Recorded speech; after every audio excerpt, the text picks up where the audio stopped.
আজকে রাজ্যের এরকম অবস্থা হলো কেন? হাইকোর্টে দাঁড়িয়ে সাংবাদিক পাঠাচ্ছে, কলেজ বিশ্ববিদ্যালয়গুলোতে এসে ব্যাগে ঢুকতে পারবে না। গত 12 বছর ধরে উচ্চশিক্ষামন্ত্রী কী করছিল? শিক্ষামন্ত্রী কী করছিল? গাঁজা খাচ্ছিল। পরিষ্কার কথা বলছি আমি। এই যে কলেজ বিশ্ববিদ্যালয়তে ছাত্র নির্বাচন হয় না, কেন হয় না? আর যেখানে হয়, যেখানে গণতান্ত্রিক পরিবেশ আছে, সেখানে কেন আক্রমণ বারবার নেমে আসে? কখনো বিজেপি, কখনো ব্রাত্য, কখনো তৃণমূল। এই বাবুল সুপ্রিয় এখন তৃণমূলের নেতা, যখন বিজেপির মন্ত্রী ছিল, এই বিশ্ববিদ্যালয়ে গিয়ে এরকম নাটক করেনি? এ তো পুরনো স্ক্রিপ্ট।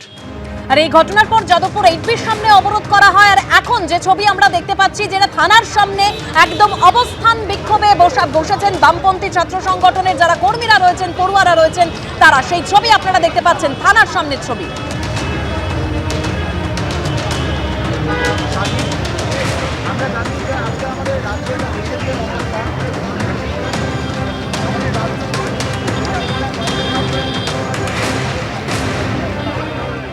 মানে তৃণমূল কংগ্রেস যাদবপুরে যেতে পারবে না?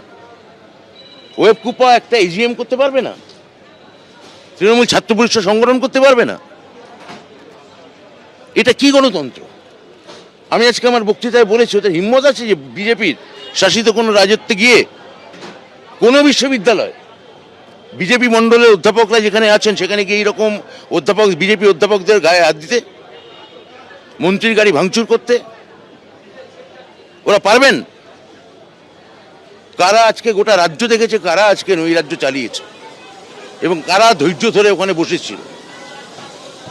আমি মুখ্যমন্ত্রী, আমার দলনেত্রী মমতা বন্দ্যোপাধ্যায়, আমি দলের একজন কর্মী।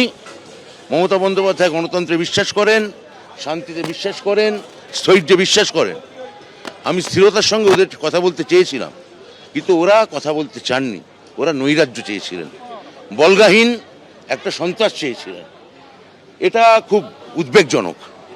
4.5 ঘন্টা ধরে কিন্তু যাদবপুর বিশ্ববিদ্যালয় উত্তপ্ত ছিল এবং তার পরবর্তীতে শেষের দিকে একেবারে রণক্ষেত্রে পরিণত হয়। ঠিক ওপেন এয়ার থিয়েটার যেখানে এইখানেই রয়েছে, ঠিক এই গেট দিয়ে বেরোবার চেষ্টা করছিলেন ব্রাত্য বসু। আমি জানিয়ে রাখছি যে এই ঠিক ভিআইপি গেট, এখান থেকে বেরোবার চেষ্টা করছিলেন এবং যখন তিনি বেরোবার চেষ্টা করছিলেন, ঠিক আধ ঘন্টা ধরে যেভাবে ছাত্রছাত্রীরা কিন্তু এই ব্রাত্য বসুর গাড়ি ঘিরে ধরে এবং সেখানে বিক্ষোভ দেখানো হয়, তার গাড়িতে ওপরে উঠে বসে এবং তারপরেও কিন্তু তার গাড়ি পাংচার করার চেষ্টা করা হয়। এবং তার সঙ্গে সঙ্গে এটাও ঠিক যে যখন গাড়ি কিন্তু এগিয়ে যায়, ব্রাত্য বসুর গাড়ি যখন এগিয়ে যায়, বেশ কিছু ছাত্রছাত্রী আহত হয়েছেন এবং তাদের রক্তাক্ত অবস্থা দেখা গেছে। অনেক অধ্যাপক হেকেল করা হয়েছে, অনেক অধ্যাপককে। এবং তারপরে যারা ছাত্রছাত্রীরা তার আগে থেকেই যখন এই ওপেন এয়ার থিয়েটার, ঠিক এই ওপেন এয়ার থিয়েটারে যখন এজিএম চলছিল, ব্রাত্য বসু আসেন।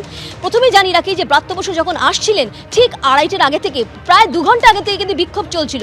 ব্রাত্য বসু সেই গেট দিয়ে আসেননি যেই গেটে বিক্ষোভ চলছিল, অন্য গেট দিয়ে আসেন। তিনি মঞ্চে যান, তিনি যখন কথা তার শুরু করেন, তার বক্তৃতার সঙ্গে সঙ্গে দেখা যায়, আমি একবার দেখাবার চেষ্টা করব এই ওপেন এয়ার থিয়েটার। আমি একবার বলবো অভিজিৎকে, এই ওপেন থিয়েটারে ঠিক ওপরে, ঠিক কার্নিশে কিন্তু ছাত্রছাত্রীরা উঠে পড়ে এবং উঠে পড়ার পর কিন্তু তারা এখান থেকে বোতল ছুটতে থাকে এবং তার সঙ্গে সঙ্গে অবশ্যই ব্রাত্য বসুর সব ব্যানার এখানে টানানো ছিল, টানিয়ে দেয় এবং এখান থেকে চেয়ার ছোড়া হয় এবং অনেক অধ্যাপক হ্যাকেল হয়েছে এবং অধ্যাপককে তাদেরকে মারমুখী হয় এবং অধ্যাপকদের তাদেরকে হাসপাতালে ভর্তি করা হয়েছে।